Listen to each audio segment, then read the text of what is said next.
Pour Virginie, c'est un rituel, un peu d'exercice dans la baie de San Francisco avant de commencer sa journée.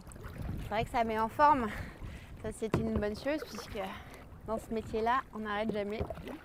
Virginie Simon a mis le cap sur la Silicon Valley en 2014 pour y implanter sa start-up. Ce qu'on trouve à San Francisco et en Silicon Valley et qu'on trouve moins en France, c'est tout ce dynamisme et cette flexibilité que peuvent avoir les entrepreneurs et les professionnels. Cette scientifique, originaire de Tours, a créé My Science Work à 28 ans, Ce Golden Gate, c'est absolument splendide. juste après sa thèse en nanotechnologie contre le cancer. En fait, j'étais assez frustrée de ne pas avoir accès aux articles scientifiques, de travailler avec plein de collègues qui travaillaient dans d'autres disciplines que moi. Et on avait un peu du mal à collaborer. Donc au début, c'était vraiment démocratiser un petit peu la science, rendre la science plus accessible. Aujourd'hui, la start-up emploie une dizaine de salariés aux États-Unis, en France et au Luxembourg.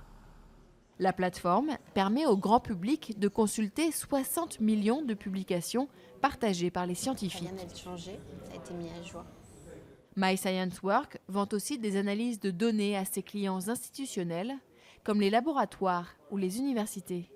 Pour les chercheurs et les institutions, c'est déjà le fait de pouvoir être lu. Donc si on est lu, on est plus cité. Si on est plus cité, on va plus collaborer. Donc c'est un cercle vertueux en termes de visibilité. À l'autre bout du monde, Virginie est en passe de réussir son pari, s'imposer comme l'une des rares femmes entrepreneurs de la Silicon Valley.